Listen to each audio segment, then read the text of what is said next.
So let me tell you about this bizarre story that happened in a village somewhere. You know those places that have a strange vibe, where everything seems weird and there's always a bizarre legend. Well, there people were living in trouble because, apparently, the place was built on top of an old cemetery. Yeah, I know, it's a bit of a horror movie cliché, right? But unlike what we see on the big screen, the spirits in this story weren't just interested in throwing furniture and appearing in mirrors. They had some very specific grievances and decided to settle things with the living. Want to know how it ended? Relax, I'll tell you everything, but I'll tell you right now, there was no shortage of drama, scares, and a bit of bargaining with the afterlife. Okay, so let me explain to you how this whole mess started. The village was one of those that, just arriving there, sends a shiver down your spine, you know? Old houses, constant fog, and a strange silence.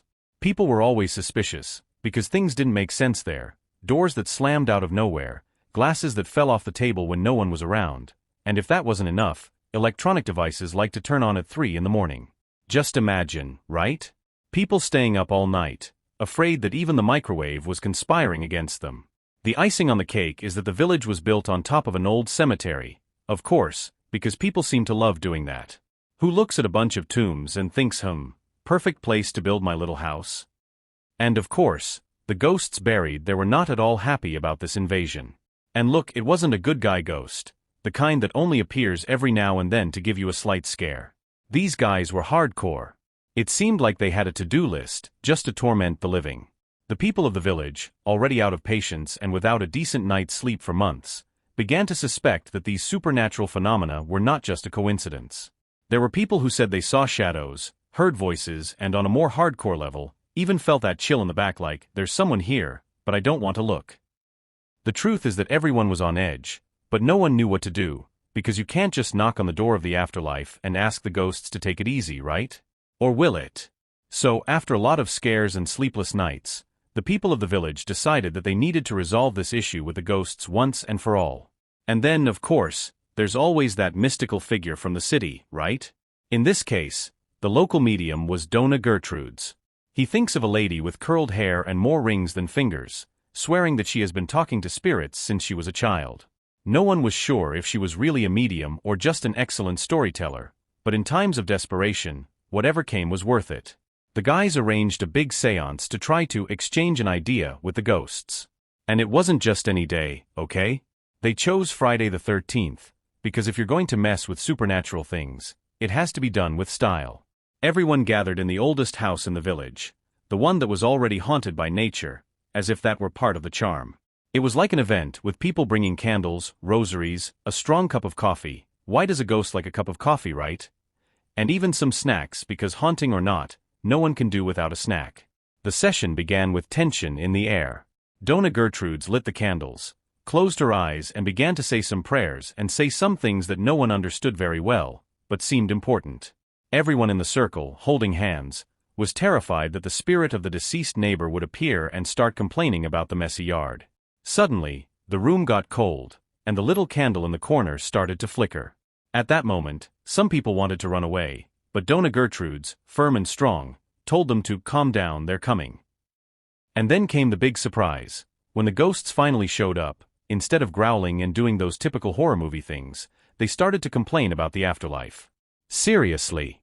The Wi-Fi in the afterlife was crap, and the living, instead of helping, stayed up watching TV until late, ruining the vibe of the ghost. The ghosts were also a little upset because, honestly, it was difficult to scare people who were more stressed about bills and gas prices than their own presence. They even made a list of complaints, like, stop watching bad programs in the early hours of the morning, and why are houses so poorly decorated? That meeting seemed more like a therapy group between the living and the dead.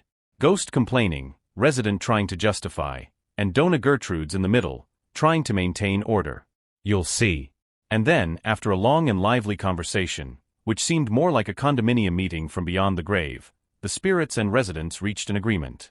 Complaints were on the table, complaints were heard, and surprisingly, even the ghosts were willing to give in a little. But, of course, there had to be a price, right? Because nothing in life is free, not even coexistence between the living and the dead. The ghosts made it very clear that if they wanted peace and quiet, the residents needed to make some changes. First, it was time to tackle home decor.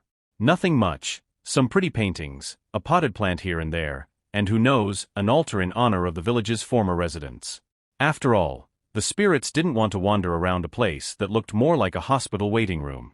What's more, the residents had to promise to stop binge-watching TV series at dawn. That's right. The ghosts were tired of hearing laughter and suspenseful screams while they tried to scare someone.